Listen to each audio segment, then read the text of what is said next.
दुर्जनांच्या मनातून अधर्माचा ध्वनी निघत असतो, त्याच्या डोळ्यापुढे देवाचे भय नाही.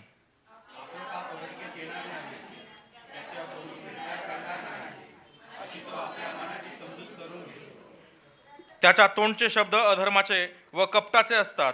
त्याने सुबुद्धी व सद्वर्तन ही टाकून दिली आहेत.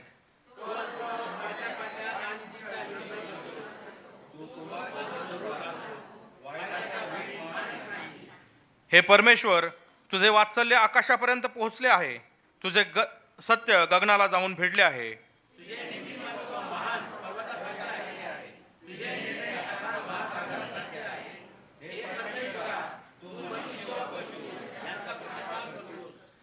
हे देवा, तुझे वात्सल्य किती अमोल आहे. मानवजाती तुझ्या पंखाच्या छायेत आश्रय करते.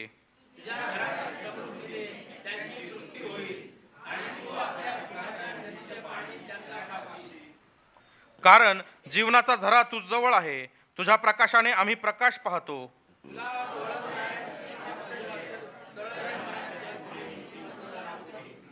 गर्विष्ठाचा पाय मला न तुडवो, दुर्जनांचा हात मला न हाकून देवो.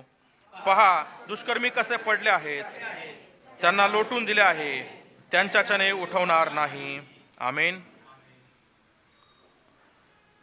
जुन्या करारातून शास्तेचा ग्रंथ याचा 7वा अध्याय 15 ते 22 ही वचनं, पान क्रमांक 307. शास्ते 7, 15 ते 22.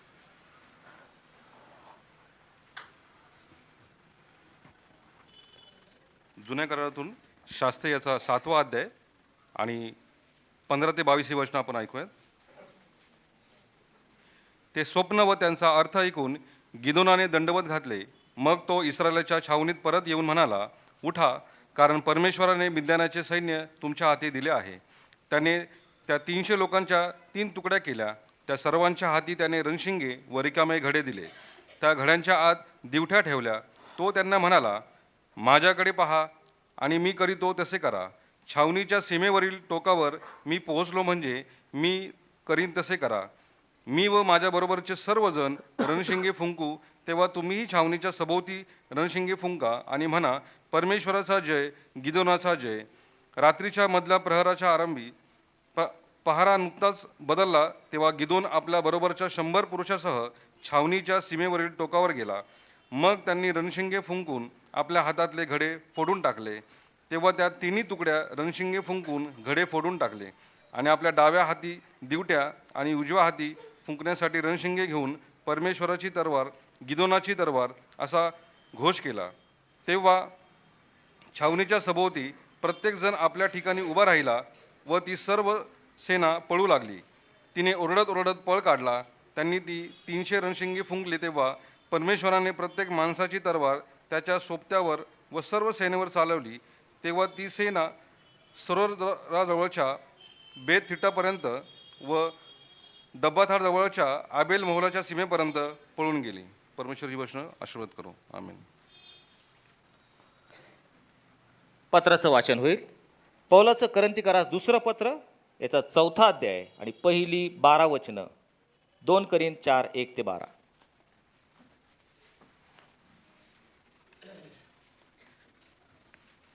पौलाचे करिंथकरास याचे 2रे पत्र याचा 4था अध्याय 1 ते 12 वचन आपण वाचूया. प्रांजळपणे व धैर्याने सुवार्ता गाजवणे, म्हणून आमच्यावर झालेल्या दयेनुसार ही सेवा आम्हाला देण्यात आली आहे. म्हणून आम्ही धैर्य सोडत नाही. आम्ही लाजिरवाण्या गुप्त गोष्टी वर्ज्य केल्या आहेत. आम्ही कपटाने चालत नाही व देवाच्या वचनाविषयी कपट करत नाही, तर सत्य प्रकट करून देवासमक्ष प्रत्येक माणसाच्या सद्विवेकाला आपणास पटवितो. परंतु आमची सुवार्ता आच्छादलेली असल्यास ज्यांचा नाश होत आहे त्याच्या ठायी ती आच्छादलेली आहे. त्यांची म्हणजे विश्वास न ठेवणाऱ्या लोकांची मने या युगाच्या देवताने आंधळी केली आहेत. अशा हेतूने की देवाची प्रतिमा जो ख्रिस्त त्याच्या गौरवी सुवार्तेचा प्रकाश त्यांच्यावर प्रकाशू नये. कारण आम्ही आपली घोषणा करत नाही, तर ख्रिस्त येशू हा प्रभू आहे अशी, आणि येशू प्रित्यर्थ आम्ही तुमचे दास आहोत अशी स्वतःची घोषणा करतो. कारण अंधारातून उजेड प्रकाशित होईल असे जो देव बोलला तो येशू ख्रिस्ताच्या मुखावरील देवाच्या गौरवाच्या ज्ञानाचा प्रकाश पाडण्यासाठी आमच्या अंतःकरणात प्रकाशला आहे. ही आमची संपत्ती मातीच्या भांड्यात आहे, अशा हेतूने की सामर्थ्याच्या पराकोटी देवाची आहे, आमच्यापासून होत नाही हे समजावे. आमच्यावर चोहूकडून संकटे आली तरी आमचा कोंडमारा झाला नाही. आम्ही घोटाळ्यात पडलो तरी निराश झालो नाही. आमचा पाठलाग झाला तरी परित्याग करण्यात आला नाही. आम्ही खाली पडलेलो आहोत तरी आमचा नाश झाला नाही. आम्ही प्रभू येशूचा वध सर्वदा शरीरात वागवितो, अशा हेतूने की येशूचे जीवनशी आमच्या शरीरात प्रकट व्हावे. कारण जे आम्ही जिवंत राहतो ते आम्ही येशू प्रित्यर्थ सदाचेच मरणाच्या हाती सोपविलेले आहोत, यासाठी की येशूचे जीवनही आमच्या मर्त्य देहात प्रकट व्हावे. आमच्यामध्ये मरण पण तुमच्यामध्ये जीवन आपले कार्य चालविते. आमेन.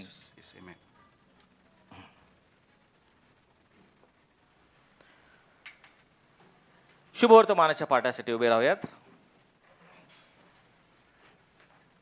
आजच्यासाठी नेमलेलं शुभवर्तमान योहान लिखित शुभवर्तमान याचा पहिला अध्याय आणि पहिल्या वचनापासून शुभवर्तमानास आरंभ होतो. हे येशू कृपा तू दे, सुवार्ता ऐकाया, विचारे शब्दे कर्मेहि ती सदा पाळाया.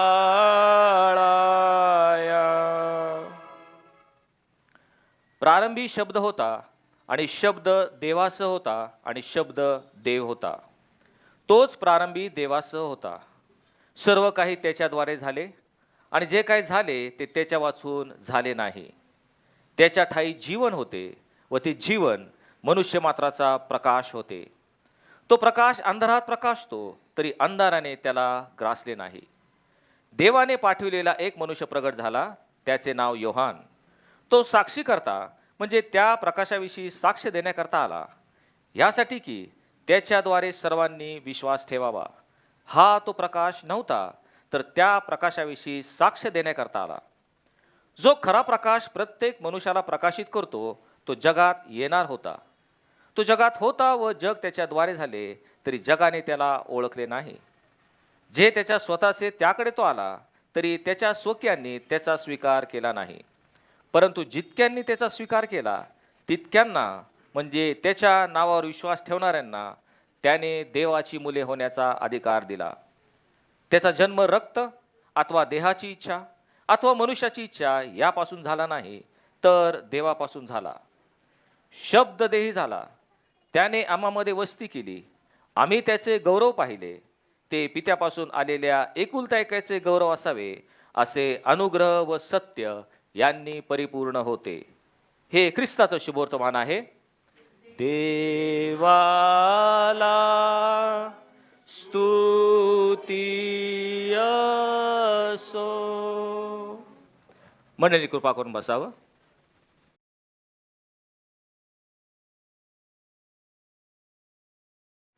हे आमच्या स्वर्गीय पित्या, वचन हे उत्तम असं दान तो आम्हाला प्राप्त करून दिलेलं आहेस. तुझ्या वचनाद्वारे आम्ही तुला ओळखू शकतो, तुझ्याशी जवळीक साधू शकतो. आणि मग परमेश्वर यावेळेस प्रार्थना करतो, तुझ्या वचनाकडे येत असताना आमचा सर्व स्वचा ताबा तू घे. आम्ही आमचे सर्व जगी काळजी चिंता विवंचना बाजूला ठेवून तुझ्या वचनाकडे आम्ही येतो. बोल प्रभू, आम्ही तुझे दास ऐकत आहोत. आम्हाला ऐकणारे कान, समजणारं मन आणि त्याप्रमाणे कृती करणारा अंत करून तू द्यावस, अशा मी तुझ्याकडे प्रार्थना करतो. धन्यवाद प्रभू येशू ख्रिस्त, याच्या नावाने मागितलं म्हणून तो ऐक. आमेन.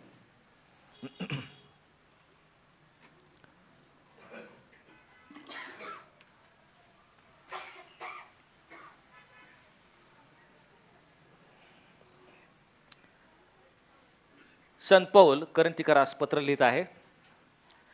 करंथीकरास दुसरं पत्र याचा 4था अध्याय आणि 7वं वचन यामध्ये संत पौल लिहितो, ही आमची संपत्ती तर मातीच्या भांड्यात आहे.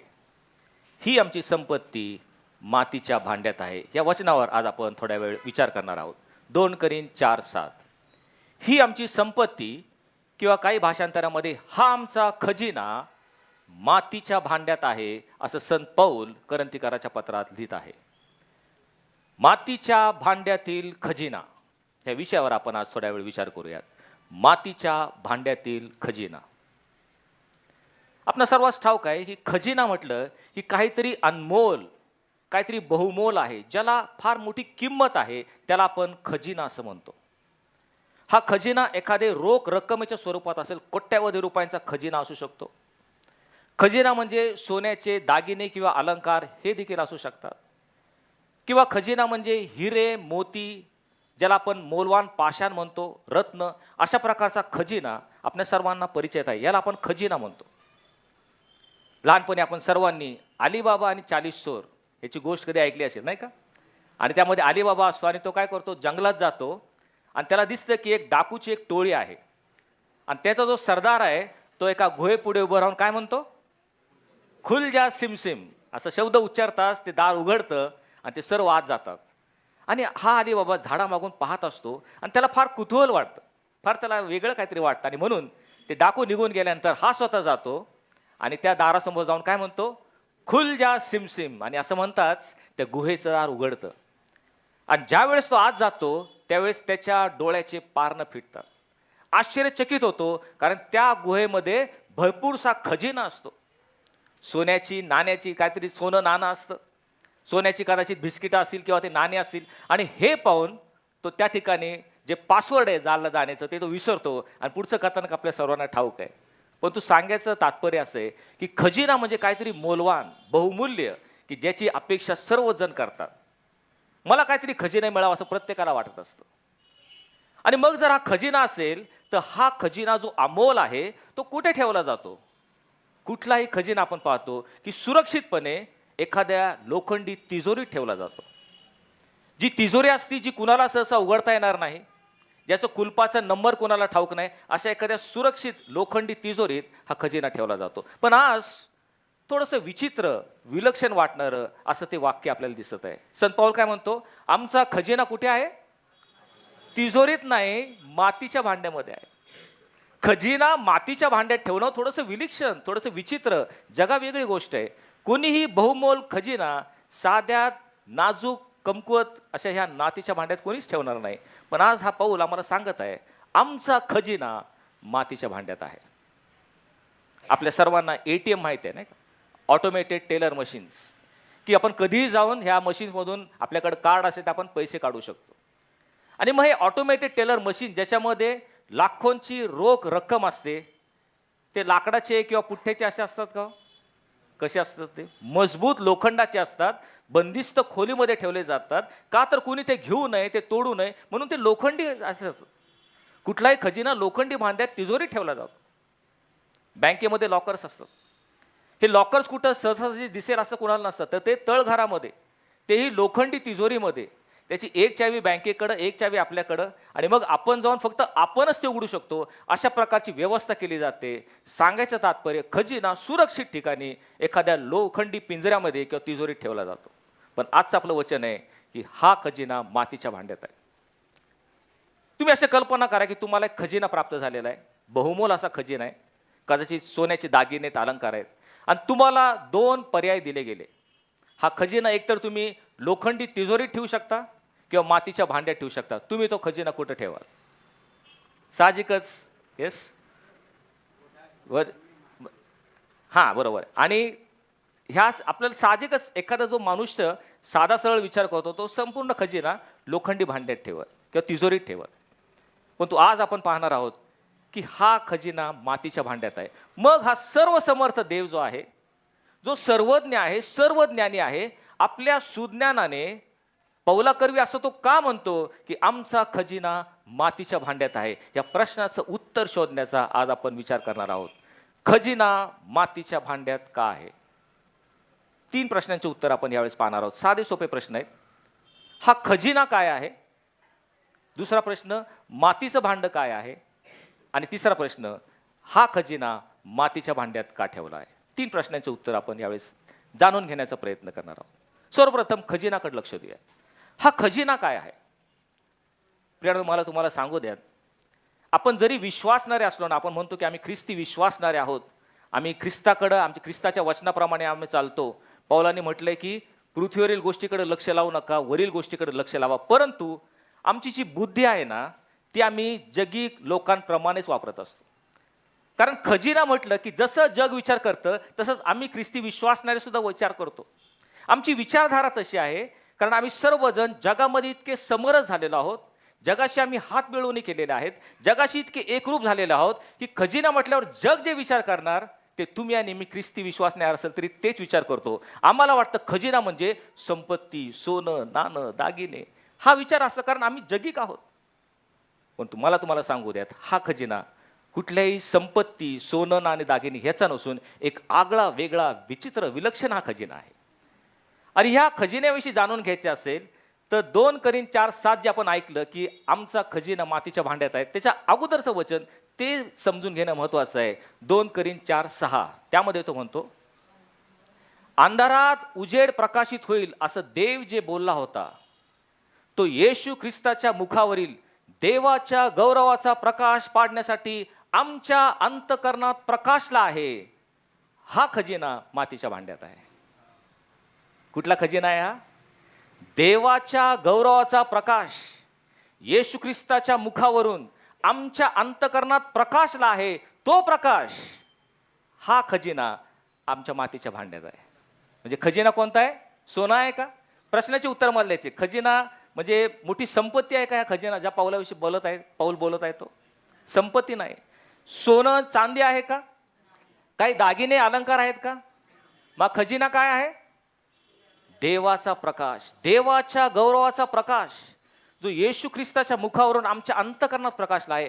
हा खजिना म्हणजे एक प्रकाश आहे, हे प्रथम आम्ही समजून घेतलं पाहिजे. आमची विचार चालना, आमची बुद्धी बदला, कारण परमेश्वर म्हणतो तुमचे विचार ते माझे विचार नव्हत. खजिना म्हटलं की आम्हाला संपत्ती वाटते, आम्हाला दागिने वाटतात. नाही प्रियानो, हा खजिना म्हणजे देवाच्या गौरवाचा जो प्रकाश आहे, तो प्रकाश म्हणजे हा खजिना आहे. मग आता या खजिनाकडे थोडंसं बारकाईनं पाहूयात, फोकस करूयात, झूम करूयात. प्रकाश म्हणजे काय? हा प्रकाश कुठलाही साधा सुद्धा प्रकाश नाही, हा एक आगळा वेगळा प्रकाश आहे. त्या प्रकाशाविषयी जर तुम्हाला जाणून घ्यायचं असेल तर आपल्याला योहानाकडे जावे लागेल. योहान जो येशूचा आवडता शिष्य, तो योहान शुभवर्तमान लिहिण्यास घेतो आणि शुभवर्तमानाच्या पहिल्या अध्यायाचं पहिलंच वचन तो काय लिहितो? प्रारंभी शब्द होता, शब्द देवाचा होता आणि शब्द देव होता. मग 14व्या वचनात तो म्हणतो हा शब्द देही झाला. म्हणजे हा शब्द कोण आहे? प्रभू येशू ख्रिस्त, जो देवाचा पुत्र मानवी देह धारण करून आला. ह्या शब्दाविषयी तो बोलत आहे, म्हणजे प्रभू येशू ख्रिस्ताविषयी तो बोलत आहे. आणि मग ह्या शब्दाविषयी तो 4थ्या वचनात म्हणतो त्याच्या ठाई जीवन होते, हे जीवन मनुष्य मात्राचा प्रकाश होते. पहा, तो प्रकाशाचा संदर्भ इथं आलेला आहे. देवाच्या गौरवाचा प्रकाश, येशूचं जीवन, तो मनुष्य मात्राचा प्रकाश होते. हा प्रकाश अंधकारात प्रकाशतो तरी अंधाराने त्याला ग्रासलं नाही. हा तो खजिना आहे. एक आगळा वेगळा प्रकाश जो अंधकारात प्रकाशतो तरी अंधकाराने त्याला ग्रासलं नाही. हा साधा प्रकाश जर तुम्ही पाहिलात, आज सकाळची वेळ आहे, रात्र झाली की काय होईल? प्रकाश निघून जाईल आणि अंधाराचं साम्राज्य होईल, सर्वत्र अंधकार असेल. पण हा प्रकाश तसा नाही. अंधारात प्रकाशणारा प्रसाद, ज्याला अंधकाराने ग्रासलं नाही, असा तो प्रकाश आहे. तो कोणता प्रकाश आहे? ते येशू ख्रिस्ताचं जीवन, जे मनुष्य मात्राचा प्रकाश आहे. म्हणजे हे ते जीवन आहे. आणि म्हणून खजिना कोणचा असेल तर ज्या ख्रिस्ती लोकांनी येशू ख्रिस्ताला परिधान केलेलं आहे, ज्यांनी त्याला अंगीकारलेलं आहे, ज्यांच्या जीवनातून ख्रिस्त ओसंडून वाहतो. पौल म्हणतो त्याप्रमाणे जगणे मला ख्रिस्त आणि मरणे मला लाभ आहे. ज्यांनी ख्रिस्ताला परिधान करून ख्रिस्ताच्या शिकवणीप्रमाणे जे चालतात, ख्रिस्ताची तत्व अंगीकारतात, ख्रिस्ताचे गुणधर्म आणि सुप्त गुण ज्यांच्या जीवनातून ओसंडून वाहतात, त्यांना तो खजिना प्राप्त झालेला आहे. हा तो खजिना आहे. आणि म्हणून लक्षात ठेवा, हा खजिना म्हणजे ख्रिस्ताचं जीवन जे तुमच्यामधून वाहतं, हा खजिना. कारण येशूने म्हटलेलं आहे, मीच जगाचा प्रकाश आहे, जो मला अनुसरतो तो अंधारात चालणारच नाही तर जीवनाचा प्रकाश त्याच्याकडे असेल. जे कोणी ख्रिस्ताला अनुसरतात त्यांच्याकडे जीवनाचा प्रकाश असेल आणि तोच तो खजिना तुमच्याकडे आहे. आता सगळ्यात महत्त्वाची गोष्ट मला तुम्हाला सांगू द्यात, लक्षपूर्वक ऐका. ह्या ज्या खजिन्याविषयी मी बोलत आहे, की जो ख्रिस्ताच्या जीवनाचा प्रकाश आहे, जे ख्रिस्ताला अनुसरणारे आहेत, त्या तुम्ही जर तुमच्याकडे ख्रिस्ताचा खजिना असेल तर तुम्ही अतिशय भाग्यशाली लोक आहात. तुम्ही खूप भाग्यशाली आहात की जर हा ख्रिस्ताच्या जीवनाचा खजिना तुमच्याकडे असेल. का मी असं म्हणत आहे? कारण संपूर्ण भारत देशाचा विचार करा. आपल्या भारताची जी लोकसंख्या आहे त्याचे फक्त 3% लोक ख्रिस्ती आहेत की ज्यांना ख्रिस्ताची ओळख आहे आणि त्या ख्रिस्ताचा खजिना त्यांच्याकडे असण्याची शक्यता आहे. फक्त 3% लोक. आणि त्या 3% लोकांमध्ये जर तुम्ही मोडत असाल तर आज भारताची लोकसंख्या 140 कोटीवर जाऊन पोहोचलेली आहे. ह्या 140 कोटी लोकांमध्ये 3% जर म्हटले तर फक्त 3 कोटी लोक होतात. फक्त 3 कोटी लोकांकडं तो खजिना आहे की जे ख्रिस्ताचं जीवन, जे ख्रिस्ताला ओळखतात, आणि 137 कोटी लोक यांच्याकडे तो खजिनाच नाही. 3% लोक जर ख्रिस्ती आहेत तर 140 पैकी 3 कोटी लोकांना ख्रिस्त माहिती आहे, तो खजिना त्यांच्याकडे असण्याची शक्यता आहे. पण 137 कोटी लोकांकडे हा खजिनाच नाही. आणि हा खजिना इतरांना देण्याचं महत्त्वाचं काम, ती जबाबदारी तुमच्या खांद्यावर पडलेली आहे. हे तुम्ही समजून घ्यायचं त्या ठिकाणी प्रयत्न करा. ख्रिस्ताचा खजिना तुमच्याकडे आहे, इतरांकडे नाही. जे अंधकारातले लोक आहेत त्यांच्याकडे हा खजिना नाही. मग खजिनाकडे आपण पाहिलं. आता मातीचं भांड ह्याच्याकडे येऊयात. हे मातीचं भांड काय आहे किंवा कोण आहे ह्याचा थोडा विचार केला तर पुन्हा त्या वचनाकडे आपल्याला जावं लागेल. तुम्ही मला सांगायचं हे मातीचं भांड कोण आहे. वचन आम्हाला सांगतं, अंधारातून उजेड प्रकाशित होईल असं देव बोलला होता. त्या देवाच्या गौरवाचा प्रकाश येशू ख्रिस्ताच्या मुखावरून आमच्या अंतकरणात प्रकाशला आहे. हा खजिना जर आमच्या अंतकरणात आहे तर मग मातीचं भांड कोण आहे? तुम्ही आणि मी, जे माझं शरीर आहे हे मातीचं भांड आहे. आणि हे माझं शरीर जे मातीचं भांड आहे त्याच्यामध्ये देवाच्या गौरवाचा म्हणजे ख्रिस्ती जीवनाचा खजिना लपलेला आहे. म्हणजे मातीचं भांड म्हणजे तुम्ही आणि मी आहोत. होय, आम्ही मातीचे भांडे आहोत. ज्यावेळेस परमेश्वराने सर्व सृष्टी निर्माण केली आणि त्यानंतर त्याने आदामाला निर्माण केलं, तो कसा निर्माण केला? त्याने मातीचा आदाम घडवला असं म्हटलेलं आहे. आणि मग त्याच्या नाकपुडीत श्वास फेकला तेव्हा मनुष्य जीवधारी प्राणी झाला. मनुष्य मातीपासून घडवलेला आहे आणि म्हणून हे शरीर हे मातीचं भांड आहे. कारण ज्यावेळेस त्या मनुष्यानं पाप केलं, परमेश्वर त्याला म्हटला, आदामा, येथून पुढे निडळ्याच्या घामाने तू आपली भाकरी मिळवशील आणि ती मातीला जाऊन मिळशील. कारण तुझी निर्मिती मातीपासून आहेस, तू माती आहेस आणि पुन्हा मातीला जाऊन मिळशील. आणि म्हणून निसर्ग नियमाप्रमाणे ज्यावेळेस हे शरीर मृत होतं त्यावेळेस हे शरीर जी माती आहे ती मातीला आम्ही मिळवतो. हे शरीर हे मातीचं भांड आहे. म्हणूनच स्तोत्रकर्ता मोशे 90व्या स्तोत्रात 3ऱ्या वचनात तो म्हणतो, हे परमेश्वरा, तू मानवांना पुन्हा मातीस मिळवतोस आणि म्हणतो, मानवानो परत जा. तो आम्हाला पुन्हा मातीस मिळवतो कारण आम्ही मातीचे भांडे आहोत. स्तोत्रकर्ता 103 याच्या 14व्या वचनात तो म्हणतो, कारण तू आमची प्रकृती जाणतोस, आम्ही केवळ माती आहोत हे तू आठवतोस. होय, आम्ही केवळ माती आहोत. आणि म्हणून लक्षात ठेवूयात, हे मातीचं भांड ह्याच्यामध्ये तो खजिना आहे. तुम्ही आणि मी मातीचे भांडे, आमच्यामध्ये ख्रिस्ताचे जीवन हा खजिना ठेवलेला आहे. शेवटचा आणि महत्त्वाचा प्रश्न, हा खजिना मातीच्या भांड्यात का आहे? तो इतर भांड्यामध्ये काय नाही. अनेक प्रकारचे पात्र जगामध्ये असतात, आपल्याला ठाऊक आहे.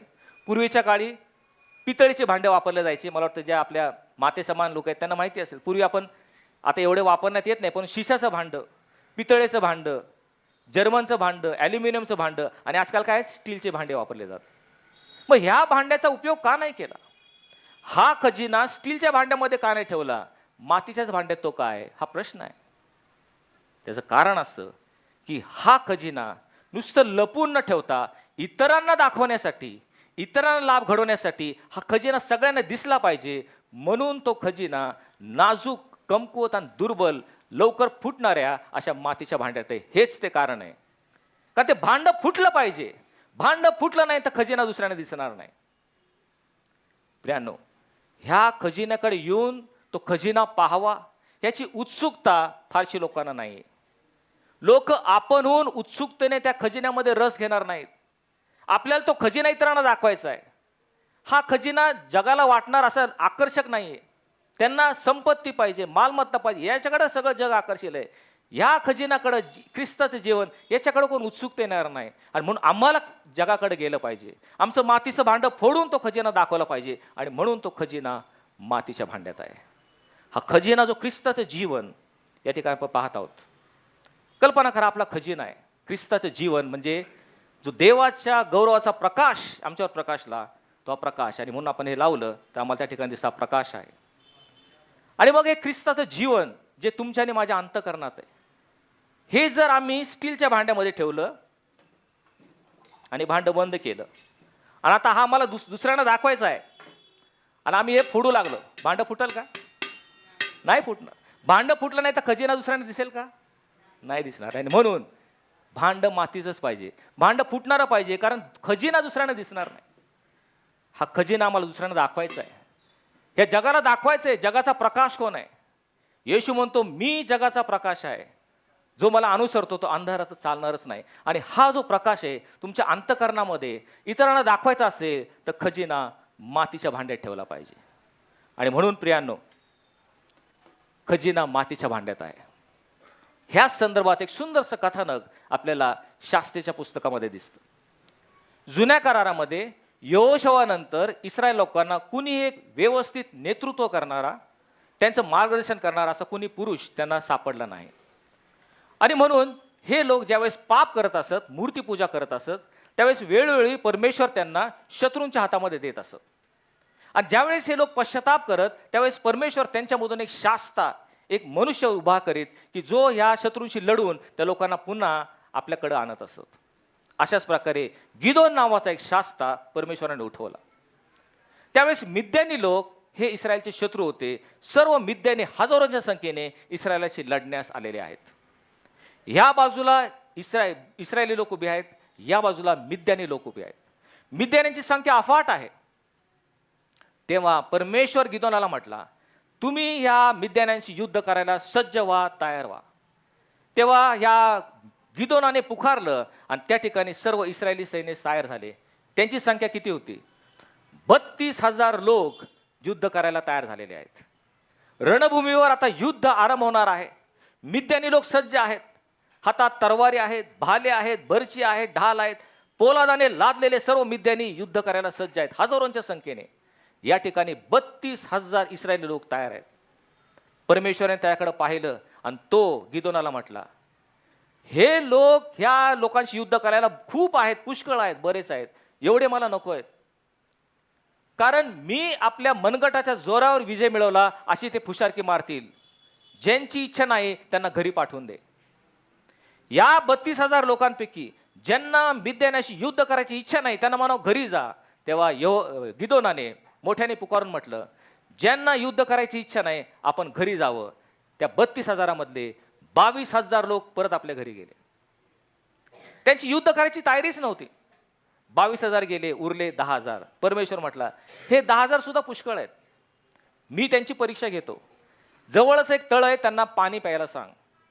जे कोणी ओंजळीने पाणी पितील त्यांना बाजूला काढ, आणि जो कोणी कुत्रा जिभेने चाटतो तसं चाटून पाणी पितील त्यांना बाजूला काढ. 10,000 लोक पाणी पिऊ लागले. ओंजळीने पाणी पिणारे 300 भरले, त्यांना बाजूला काढलं. 9,700 लोक यांनी वाकून जसं कुत्रा जिभेने चाटतो तसे ते पाणी पिले, त्यांना पुन्हा घरी पाठवून दिलं. फक्त 300 लोक उरले. परमेश्वर म्हटला, एवढे 300 पुरेसे आहेत. 32,000 मधून फक्त 300 लोक परमेश्वराने निवडले युद्ध करण्यासाठी. आणि प्रियांनो, हीच आमची देखील आजची शोकांतिका आहे.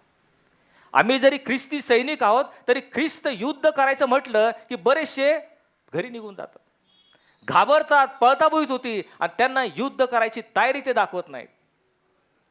32,000 पैकी 300 म्हणजे किती? 1% लोक.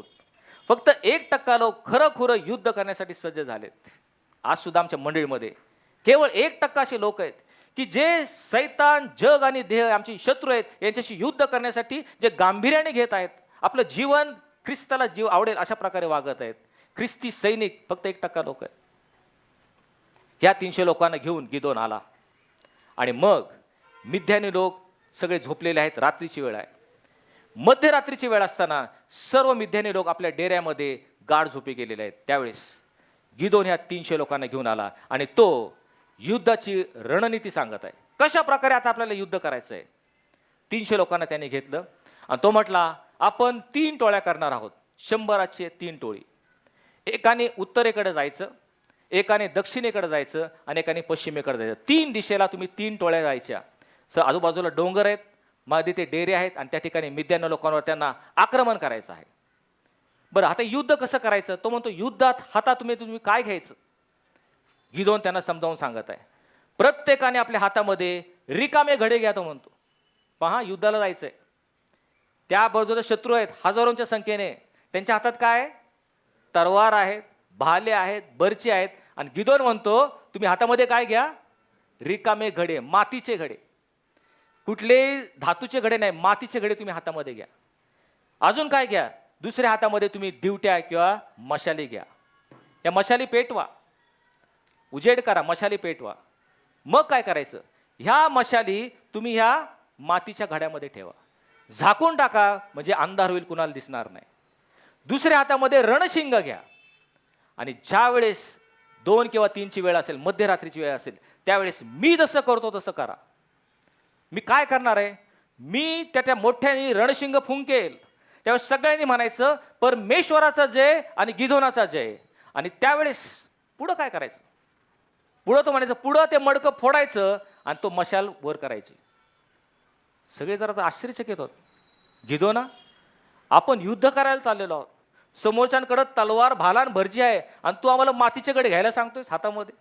एका हातामध्ये मशाल घ्या म्हणतो, ती लपवा म्हणतो, आणि ते फोडायचं नुसतं म्हणायचं परमेश्वराचे जय. आपण सगळे हारून जाऊ, पळता भुईत होईल, आपल्या सगळ्यांची कत्तल होईल. असा विचार प्रत्येकाच्या मनामध्ये येऊ लागला. पण गिदोन म्हणतो परमेश्वर आपल्या बाजूचा आहे, मी भक्त म्हणतो तसं करा.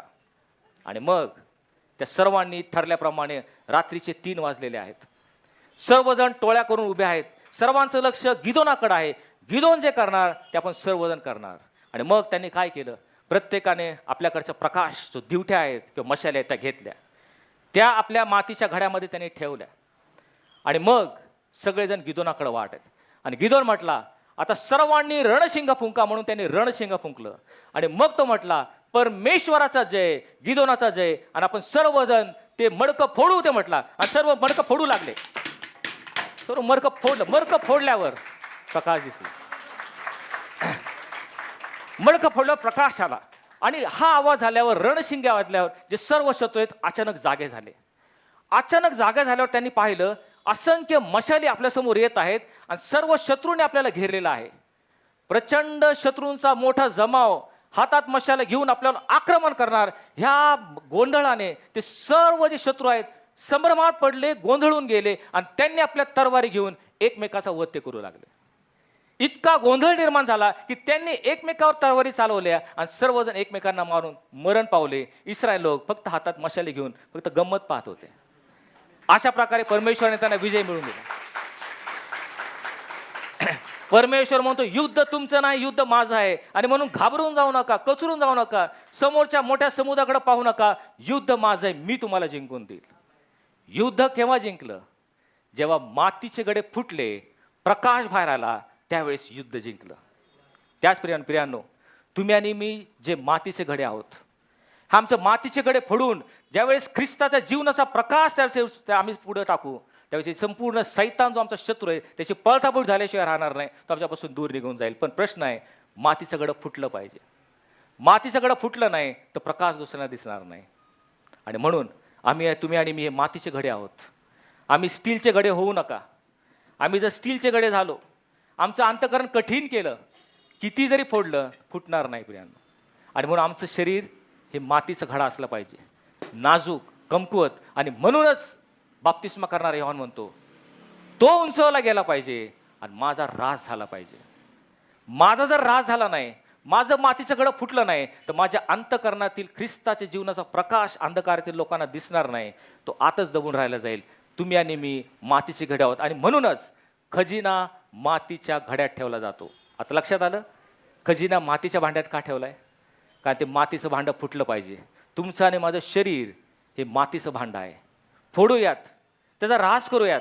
आपण स्वतःला वधस्तंभाच्या मागं ठेवूयात आणि वधस्तंभ या जगाला दाखवूयात. त्याशिवाय जगाचा प्रकाश जो येशू ख्रिस्त, त्याचं जीवन इतरांना दिसणार नाही.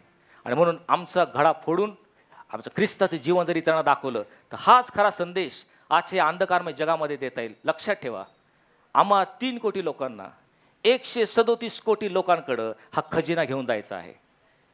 भांडं फुटल्याशिवाय खजिना उघडकीस येणार नाही. तुम्ही तुमचं मातीचं भांडं फोडायला तयार आहात का? आणि म्हणून संत पौल म्हणतो, माझ्या शरीरावर मी ख्रिस्ताच्या खुणा धारण करून आहेत. त्याच्या खुणा आम्हाला दिसल्या पाहिजेत. आमचं शरीर हे नाजूक आहे. नम्र होऊ, लीन होऊ आणि आम्ही ख्रिस्ताचा प्रकाश जगापुढे नेऊयात. प्रार्थना करूयात. प्रभू, आज तुझं जीवन आमच्याद्वारे इतरांना कळावं यासाठी हे जे आमचं मातीचं भांडं आहे प्रभू, ते त्या ठिकाणी विशेष करून प्रभू आम्ही प्रार्थना करतो की या मातीच्या भांड्याला तू फोडावंस. मातीच्या भांड्यामध्ये जो खजिना आहे तो इतरांना दिसावा. या अंधकारमय जगामध्ये तू प्रकाश असा असावा. आणि म्हणून परमेश्वरा, आमचं भांडे मातीचंच राहू दे. दुर्बल, नाजूक, समर्पित असलेलं, तुझ्या इच्छेप्रमाणे चालणारं आम्हाला प्रभू तुझ्या अधीन तू कर. आम्हाला नम्र ठेव. आमच्यामधली जी गुरमी, अहंकाराने मीपणा आहे प्रभू, हे तू काढून टाक. कारण पाषाण हृदय प्रभू कधी ख्रिस्ताचा प्रकाश इतरांना देऊ शकणार नाही. आम्हाला तू नम्र ठेव अशी आमच्याकडे प्रार्थना करतो. हे सर्व मागणं धन्यता प्रभू येशू ख्रिस्त याच्या नावाने मागितलं म्हणून तो ऐक. आमेन.